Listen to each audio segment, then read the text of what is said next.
You have the option to use cash basis budgeting or use accrual basis budgeting. Accrual basis budgeting, again, is more conservative, and as we heard, 67% of small business owners use it.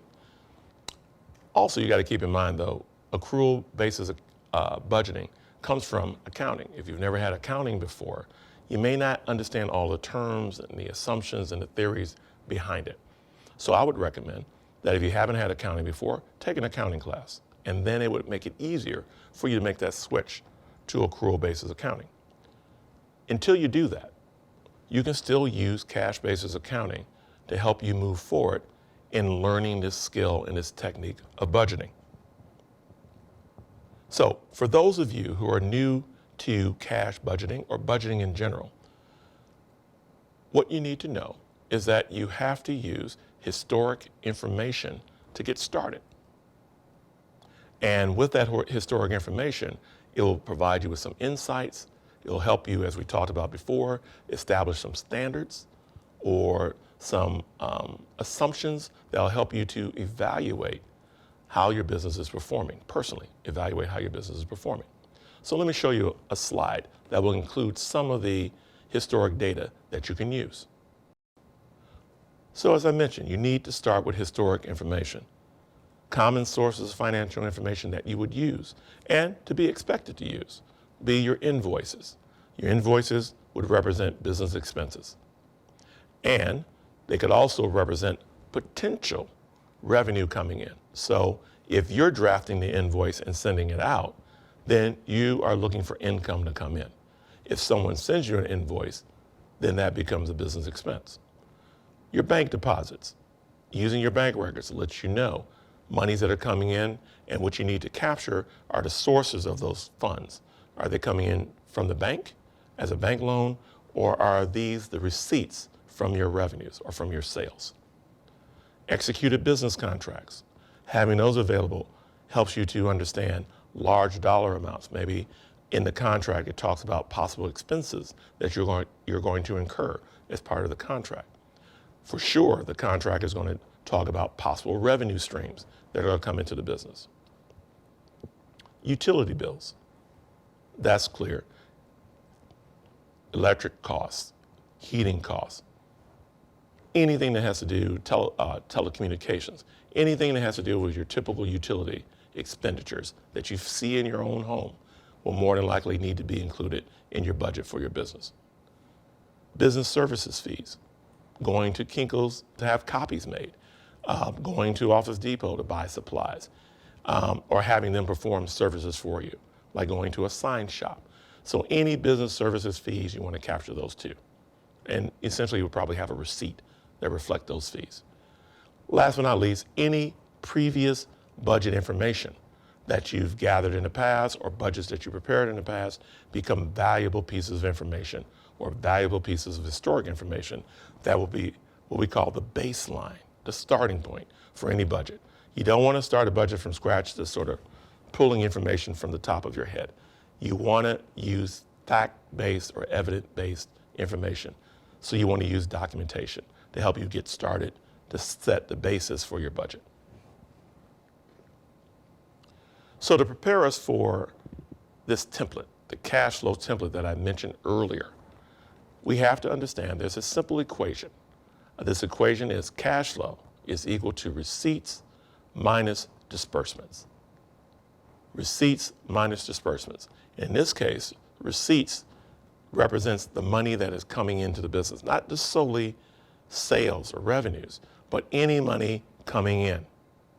And then disbursements, commonly, any money going out for any purpose. So what are typical disbursements in this case? Your payroll expense, your loan payments, insurance expenses, general administrative expenses, marketing expenses, utility expenses. This list would include any item that you essentially wrote a check for or put onto a credit card and you paid cash for. These are the items that you want to start to gather in a document or in a box, start to assemble the appropriate paperwork so that you can get a sense of what these numbers represent. So we start with those disbursements, and you want to do the same thing with receipts. Money's coming in as cash deposits for the sales that you have. Money's coming in from any bank loans, any proceeds from a bank loan, any money coming in from investors. The need for properly monitoring and creating an estimate of your cash flow cannot be overstated. Because again, we want this to be as accurate as possible. And let's go one step further. It's not just accuracy. We want to be able to validate our assumptions, validate the assumptions we're making about the numbers we're putting into our budget. So let's say 2 years from now, we want to go back and reflect on how the business has changed over those last 2 years.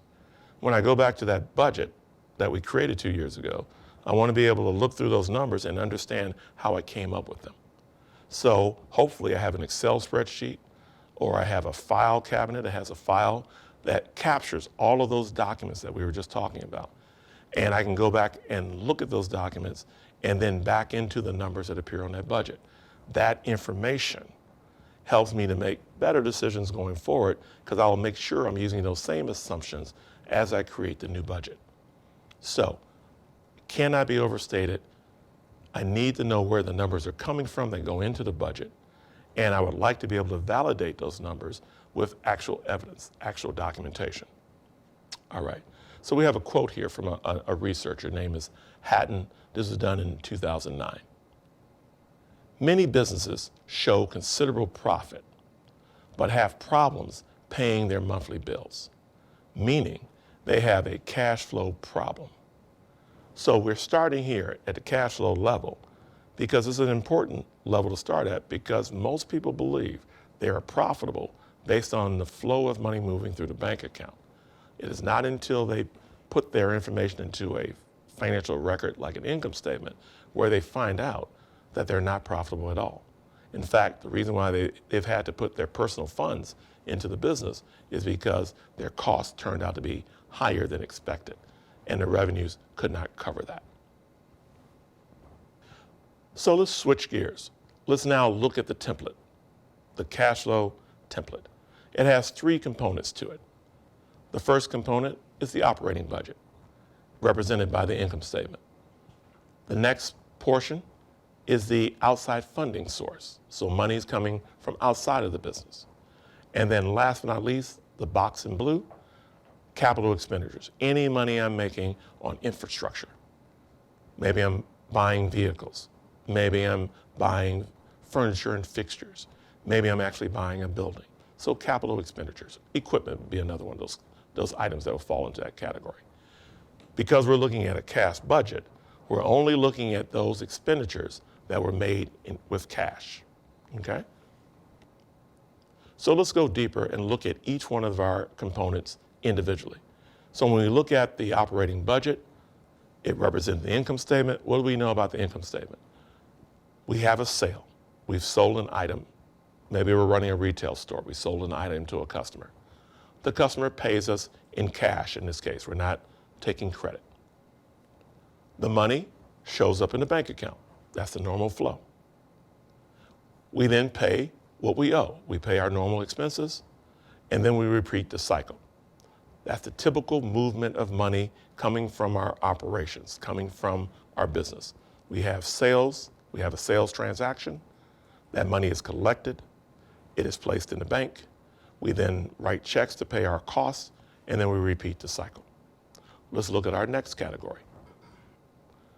Next, we look at outside funding sources. In this case, we can have internal funding sources, and we can also have external funding sources. So what that means? It means coming internally from a person that works inside the organization. So in this case, I can have money coming from the owner, and they're bringing outside money into the business. In this case, it'll be an owner investment. I can have the profits that I generate as considered something internal. The money is coming from the outside because it's coming in from our revenues. And then I can have money coming in from an investor who happens to be my partner maybe. Or maybe it's a family-run business and family members are contributing money. So they're internal to the business, but they're also putting money into the business.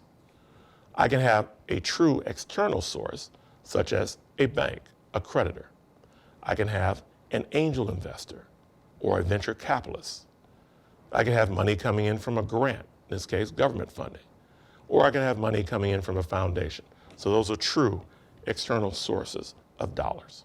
So money coming from internal parties, such as the owner or family members or a partner that's inside the firm, or I can have these outside external sources of income.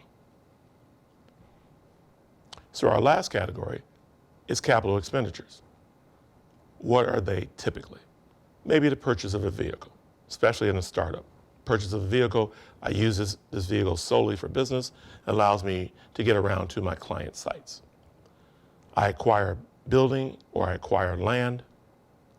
I buy equipment or other support to support operations. Maybe I build out a retail space. So I'm getting ready to start a restaurant. I lease a space. It's an empty space. There's nothing in it right now. Now I have to spend money in building it out, putting in the lighting, putting in the countertops, adding wall fixtures or wall decorations, those sorts of things. So those will be typical capital expenditures. So we have monies coming in from operations. We have money coming from various outside sources. We have money that we're spending, possibly, on capital expenditures. These are the items that we're going to capture in our cash flow budget. So the cash flow template is a simple budgeting approach. The simple budgeting approach provides a starting point for anticipating how the business might perform after adjusting some business assumptions. Those assumptions could be around looking at our revenues, could be around how we're spending our money, looking at our expenses. We know that this cash flow template is going to have 3 sections. One is going to be looking at cash contribution coming from the business. We call that business income. We're going to be looking at cash income coming in from outside sources. We're going to be looking at expenditures for capital expenditures. And we're also going to have 2 additional assumptions. And the one assumption is we're going to think about our desired cash balance. So think about this. We're going to be a little conservative with this budget. We're going to say to ourselves, we don't want to drive our cash balance in our bank account down to 0. We want it to settle in at a certain number each and every year. So there's going to be a desired cash balance we want to have, and we're going to include that in our budget. And also, the second assumption is, let's say we find out that after we put the numbers in, that we're not going to be able to achieve that desired cash balance. We're not just going to say, oh, well, there's nothing we can do about it. We're actually going to take action. So part of this budgeting process is we're going to document. If we determine that we're going to fall short on the cash balance we want in the bank, we're going to take action. We're going to do things during the year to make sure that we can correct that situation and end the year with a successful cash balance.